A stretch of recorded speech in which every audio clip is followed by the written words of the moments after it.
munaasabad ballaaran oo lagu sagootinayay gudoomiyihii hore gobolka Togdheer Maxamed Ibraahin Aadan Qabo ahna wasiirka cusub ee wasaaradda qorsheynta qaranka Soomaaliland ayaa lagu qabtay Hotel City Palace ee magaalada Burco waxaana munaasabadani soo qabanqaabiyay qaar ka mid ah xildhibaanada golaha deegaanka ee degmada Burco. munaasabadan ayaa waxaa ka soo qayb galay xildhibaano, cuqaal, salaadiin, aqoon-yahan, haween,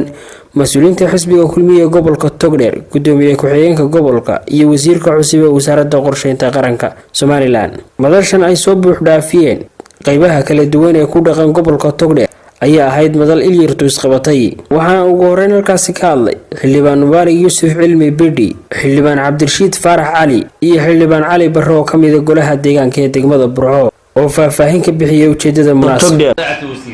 waxaan kugu galbinaynaa codkii bulshada nagu siisay markaan aanay rabitaanka Burcaan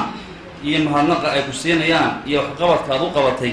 inaan nala kugu maamusno anagu ku matalan iyaga aad iyo aad baan kuu soo dhaweynaa kuna galbinaynaa. dib la qaadayna runtii saaxiibadeena ay halkan fadhiyaan inaanu wax lagu xusuusto aan ka samayn doono degmada oo ballanqaadkaasi aan fulideena ama la kaashanaya golaha deegaanka Maxamed Ibraahin Aadan waayo waxa uu sameeyay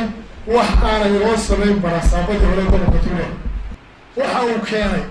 18 May halkii lagaga dhawaaqay meel aynu dheer ahayn dadka oo cidina garan barasa horana garan qof kalena garan annaguna aan garan ku magaalada gobolka ayuu loo dhagax dhigay gartay inuu noo dhiso gudoomiyaha loo magacaabay gobolka oo ah isla Ramaah tirada soo dhaweynaya sidoo kale waxaan leenahay halkii qabeetada dhigay ka qaad gudoomiye waxaan u baahnay sidii uu noo waday inaad noo wadaa sidii suuqay wadaa mashaariic si looga shaqeeyay inaad u shaqeysaa. salaadiin, cuqaal, haween iyo dhalinyarada kala duwan ee ka kala socotay qaybaha kala duwan ee bulshada ayaa iyaguna ka marqaati kacay waxqabadkii uu gobolka Togdheer ka hirgeliyay Maxamed Ibraahin Aadan Qabo tan iyo intii loo soo magacaabay gobolka Togdheer iyagoo sidoo kalena Ilaahay uga baryay in xilka wasiirnimo ee madaxweynaha Soomaaliland uu magacaabay u fududeeyo. waxaan kugu soo koontiyeynaa qalbi furan kalgacal iyo wanaag baan kugu soo koontiyeynaa. war waxaanu idinku codsanaynaa qofka wax noo qabanaya noo daaya ama la weydiiya ama qofku gobolka ka dalaco oo uu ka dalcin jacaylka Hargeysa. ilaahay ha kuu fududeeyo xilka, ilaahay ha kuu wanaajiyo. wuxuuna ninkan gobolka xanjo isu haysa ragga ka dambeeyo rekoord baa u dhigtayo waxaan eegaynaa mar walba ninka halkii uu gaarsiin soo dhaafay wixii ka hooseeyay hoos uga dhaca waa lagu xisaabtamaya. qabadka wasiirka taariikhda qoraysa insha Allah taala qabad waa wax wanaagsan. Burcana waa meel laga dalaco barasaabkii horena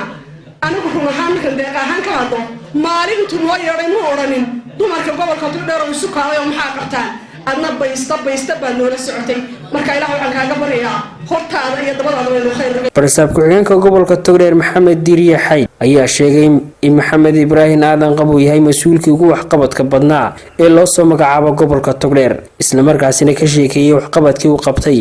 waxaan ka socday dabdamiska ee dhalinyarada ka shaqeynaya la qaadanayo oo miisaaniyada kula dagaalamay asigoo wasaaradda daaqliga marin uu taas ugu tagay markii la sameeyay asigoo afka Burco ka turjumay ardaydii imtixaanaadka galaysay ayadoo imtixaankii la gelin uu ballan qaaday tontabka inta soo baxda in ma taqaana uu raadiyay scholarship oo imika maanta 36 xubnood 37 xubnood meelaha scholarship dawladda loo helay. waxaan ka socday dabdamiska ee dhalinyarada ka shaqeynaya la qaadanayo oo miisaaniyada kula dagaalamay asigoo wasaaradda daaqliga marin uu taas ugu tagay markii la sameeyay asigoo afka Burco ka turjumay. barasaabka hore gobolka Togdheer Maxamed Ibraahin Aadan Qabo ahna wasiirka cusub ee wasaaradda qorsheynta qaranka Soomaaliland ayaa u mahadnaqay dadweynihii kala duwan ee ka soo qayb galay munaasabadani lagu sagootinayay iyo cid kasta oo ka qayb qaadatay qabsoomida munaasabadani. magaca ay bixiseen baan waxaan u dhigaa baanu jirin waxaan aad iyo aad ugu faraxsanay oonan laabi karin Burco midaan ka tagaya maanta afarta xildhibaan ee caawa maamusay ee gartay ee sharfay ilaahay sharfo xildhibaan Mubaarak, xildhibaan Cabdirashiid, xildhibaan Cali Barre iyo xildhibaan Axmed Abdiire afartaas aad iyo aad baan ugu mahadnaqayaa waxa ay garteen waliba xildhibaan Mubaarak gabagabadii waxaa halkaasi shahaado sharafyo kala duwan lagu guddoonsiiyey wasiirka cusub ee wasaaradda qorsheynta qaranka Soomaaliland ahna barasaabkii hore gobolka Togdheer Khaliil Barra Uraan shabakada caalamiga ee Burco Online magaalada Burco.